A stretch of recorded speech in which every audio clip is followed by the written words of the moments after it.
Peuple du studio 210, comme promis dimanche dernier, avec l'apôtre Richard Fila Saint-Eudes, nous revenons ce matin sur le thème l'initiation à la christianité. Bonjour et bienvenue dans Entretien avec. Bonjour apôtre. Bonjour, c'est vous. Est-ce que vous allez bien ce matin? Ça va, Dieu fait grâce. Dieu fait grâce. Est-ce qu'un pasteur, un apôtre peut connaître des perturbations pendant son ministère? Oui, bien sûr. D'accord. Alors, le dimanche dernier, vous disiez que l'initiation à la christianité se fonde sur le salut et non par les œuvres qu'offre l'homme. Alors, comment peut-on faire pour vivre la vraie christianité en cette période de crise de foi où la dépravation se fait de plus en plus ressentir? Oui, d'accord. C'est clair, comme dit Paul dans Philippiens chapitre 1, verset 21, Christ est ma vie.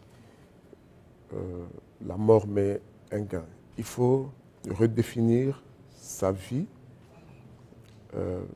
par la volonté de Dieu, par l'obéissance à la volonté de Dieu, comme Paul disait, lui plaire en toutes choses et partout, en tout temps. Et peu importe ce qui peut arriver, quelqu'un qui se veut chrétien, qui l'est réellement au sens biblique, vit pour plaire à Dieu, vit pour plaire à Christ. Donc, si aujourd'hui je donne ma vie à Christ, comme je lisais tout à l'heure, Paul disait qu'il n'a pas honte de Christ. Et c'est plus loin qu'il dit Christ est ma vie. Lorsque on se focalise non seulement sur les principes christiques ou les principes énoncés par Christ, au-delà des principes, lorsque on obéit à sa parole, on croit en sa personne, ça veut dire qu'il est le même hier, aujourd'hui et il le sera encore pour l'éternité. Et lorsque on vit une relation personnelle avec Christ, c'est là le sens même de la christianité que nous avons défini comme une relation personnelle avec Christ, une alliance personnelle avec Christ, une identité spirituelle et par conséquent morale selon l'esprit de Christ, donc la vie de Christ en nous. Lorsqu'on arrive à ce niveau, je disais dernièrement qu'on ne devrait passer à ce niveau-là du christianisme juste dogmatique, traditionnel, conventionnel, à la christianité, donc une relation vivante. Et en ce moment-là, on peut résister à toutes sortes d'épreuves, de tentations, de combats, parce que Christ ne devient pas juste un personnage lointain, mais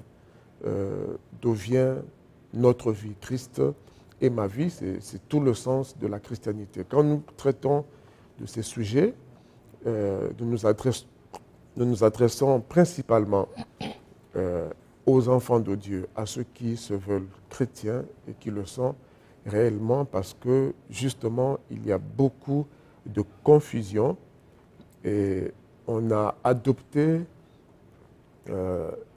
une foi chrétienne universaliste. Ça veut dire, l'universalisme, c'est une doctrine de foi chrétienne erronée qui laisse croire à qui le veut qu'il est chrétien de naissance et que nous sommes tous des enfants de Dieu et il suffit de prier et que nous sommes tous fils et filles de Dieu. C'est une illusion.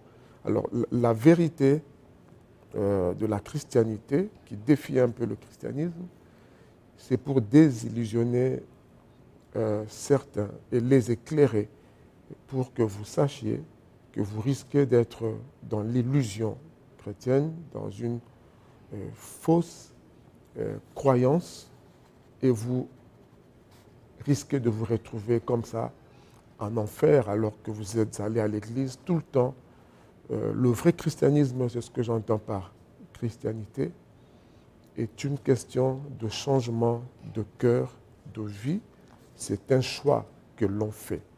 Autant nous respectons la liberté des uns et des autres quant à leur croyance, leur foi, mais nous avons l'honneur et l'obligation d'annoncer et de rappeler, d'établir qu'en matière de spiritualité biblique ou de véritable spiritualité, il n'y a qu'un seul chemin pour aller à Dieu, le Père de tous. Et ce chemin, ce n'est que Jésus-Christ. Et la meilleure façon d'appartenir à Jésus, c'est naître de nouveau. Ce n'est que Jésus-Christ. Et libéré de son ancienne vie. Vous parlez de l'illusion chrétienne qui emmène forcément à la fausse croyance. Et vous aviez également évoqué qu'il existe l'identité spirituelle. Est-ce que c'est une façon d'appartenir à une religion quelconque? Non, ça ne suffit pas. Les gens sont libres de choisir leur religion. Déjà en matière de religion, vous allez constater que les différentes religions ou foi auxquelles nous avons adhéré n'ont pas été l'objet d'une décision, d'une volonté ou d'un choix délibéré, mais nous avons généralement hérité de notre religion, de foi selon l'accident géographique de lieu de naissance. Vous êtes né dans tel pays musulman. Voilà, vous héritez sans avoir eu le temps de faire un choix. Oui. Vous héritez juste, voilà, d'analyser. Et même ceux qui sont catholiques, protestants, nous tous, nous étions là-dedans parce que nos parents l'auront été. Et nous n'avons pas fait un choix, nous avons hérité d'une religion sans avoir eu le temps de lire la Bible. Et moi, je me suis retrouvé entre deux religions chrétiennes sans que j'aie aujourd'hui l'assurance du salut et de ma pleine identité en Christ, jouir d'une pleine autorité que j'ai aujourd'hui. Je suis né comme ça, dans une religion chrétienne comme dans une autre, mais sans que mon cœur soit transformé.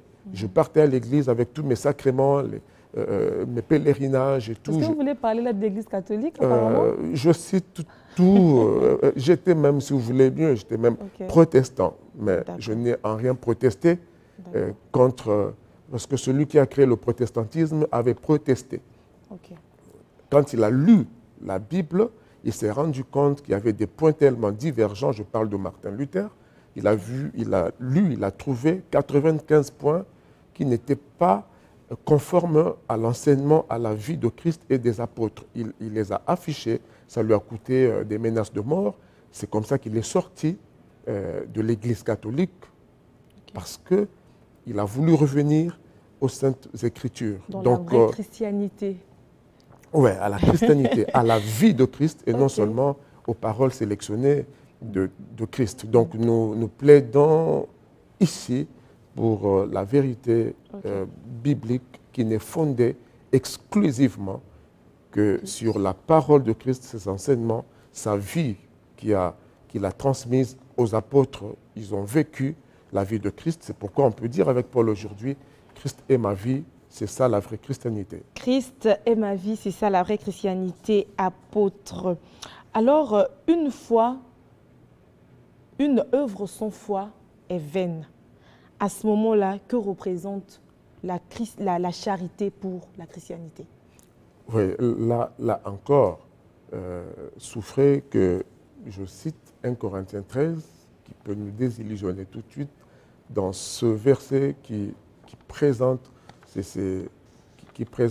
décrit bien l'amour. Là-dedans, on trouve même qu'on peut faire des bonnes œuvres. Donc si je donne aux pauvres et je n'ai pas de charité, je suis rien. Alors, quel est l'amour en ce moment? Ça montre que les bonnes œuvres, comme dans Éphésiens chapitre 2, versets 8, 9, 10, ce ne sont pas à cause par les bonnes œuvres, nos œuvres et les œuvres de la loi ancienne, les œuvres dans l'observance ou observer la loi de Moïse, les œuvres de l'Ancienne Alliance, et par extension, les œuvres bonnes. Ce ne sont pas par les œuvres que nous sommes sauvés, mais au moyen de la croix. Les œuvres ne justifient pas. On n'est pas sauvé par les œuvres. Les vraies œuvres ne nous sauvent pas. On ne fait pas les œuvres de charité pour être sauvés et justifiés, mais parce que nous sommes sauvés, parce que Christ nous a justifiés gratuitement par sa mort sur la croix. Aucune bonne œuvre ne peut vous racheter de vos péchés. Vous êtes dans le péché, vous êtes dans la sorcellerie, dans l'occultisme, vous êtes dans la méchanceté, dans l'adultère, et vous allez faire les aumônes. Ça ne va pas vous sauver. Et après votre mort, vous espérez qu'une certaine messe où l'on va vous asperger de l'eau et vous dire que ton âme repose en paix. Je suis désolé, votre âme ne reposera jamais en paix après une messe ou la prière d'un pasteur. Vous reposerez en paix pour avoir obéi à la parole de Dieu, pour avoir vie selon Christ. Si vous avez fait de Jésus votre vie, vous reposerez en paix après la mort. Vos œuvres et l'argent que vous payerez pour une messe ou pour la prière d'un pasteur, tenez-vous bien, ne pourront jamais vous racheter parce que ça se paye ici-bas. D'accord, apôtre. Nos salutations à Aubin Menga qui nous suit depuis Talangaï à Brazzaville, à John Mombouli depuis Wendje, à Romaric Arsenal le Bouclier depuis Pointe-Noire, Zedongwala depuis Ouesso. Apôtre, nous tendons presque à la fin de notre entretien. Malheureusement. Aujourd'hui, on constate les affiches sur lesquelles figurent les portraits des pasteurs pour les campagnes d'évangélisation. Apôtre, pour ceci, sommes-nous toujours dans la vraie christianité ou dans le culte de personnalité? J'avoue que je n'ai pas compté avec cette question. Toutefois, il faut contextualiser l'évangélisation et la communication chrétienne ou évangélique aujourd'hui. Nous sommes dans une société autant de consommation que de communication. Et moi, j'apprécie, j'aime la communication. Nous sommes dans un contexte socioculturel où, pour bien consommer, pour bien faire passer le message, il faut compter avec la communication, la visibilité. Voilà, c'est dans le jargon d'aujourd'hui. Si Jésus était à notre époque, je suis persuadé qu'il aurait utilisé tous les moyens de communication possible parce qu'il a dit à ses disciples, je ferai de vous pêcheurs d'hommes. Comme je vous ai trouvé, je paraphrase, pêcheurs de poissons, donc vous cherchez les poissons, vous avez les techniques pour attirer les poissons, je ferai la même chose. Vous n'attirerez pas les poissons, vous ne gagnerez pas les poissons, mais vous serez de gagneurs d'hommes, des gagneurs d'âmes. Donc vous employerez des techniques pour gagner les âmes dans tous les âges, dans toutes les civilisations. Jésus est le même. Jusqu'aujourd'hui, il nous dit, je ferai de vous pêcheurs d'hommes. Donc, vous allez gagner les poissons qui sont les hommes. Et aujourd'hui, les poissons sont catégorisés, donc les âmes que nous devons évangéliser de plusieurs manières. Dans la société d'aujourd'hui, pour bien faire passer le message, il faut étudier la psychologie des masses, la communication des masses. Il y a une psychologie des gens. Aujourd'hui, il faut s'adapter. Il faut mettre l'appât à la meçon pour attirer les poissons, donc les hommes. Donc c'est pour des raisons psychologiques que nous sommes dans l'obligation de nous adapter culturellement à la psychologie des personnes que nous voulons attirer.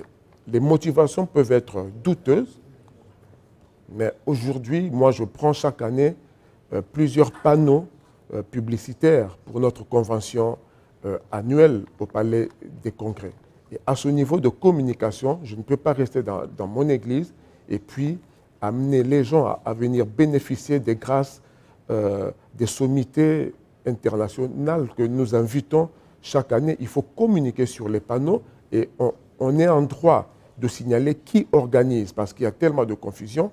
Il y a des personnes qui nous voient passer à la télé, qui nous font confiance Mais lorsqu'ils nous voient sur panneau, ils savent, ah, ça c'est l'apôtre Phila, ça c'est le pasteur Intel, ok? Nous savons que ce sont des bons serviteurs de Dieu, nous pouvons aller. C'est simplement pour ces raisons-là. Mais maintenant, ça n'exclut pas que certaines personnes peuvent prendre les affiches pour se faire montre et tout. On ne pourra pas éviter cela. Ce n'est pas parce que les gens le font avec des motivations douteuses qu'on ne doit pas le faire. Ce n'est pas parce qu'il y a des faux billets qu'on ne va pas user d'argent. Merci, apôtre. Nous sommes dans un contexte culturel. Vos contacts pour toutes les personnes qui aimeraient vraiment être en contact avec vous. Et la dernière question, vous n'allez pas peut-être répondre, en coulisses certainement. Une œuvre, la foi sans œuvre est une foi morte. Alors pourquoi reléguez-vous les œuvres au second plan? D'accord. Passez votre contact, s'il vous plaît. 06 903 51 14. Que Dieu vous bénisse. Merci beaucoup, apôtre. L'illusion chrétienne tire vers les fausses croyances. Seule la vraie foi, le vrai culte sauve. C'est sur ce que nous mettons fin à cet entretien avec l'apôtre Phila. Studio 210 continue.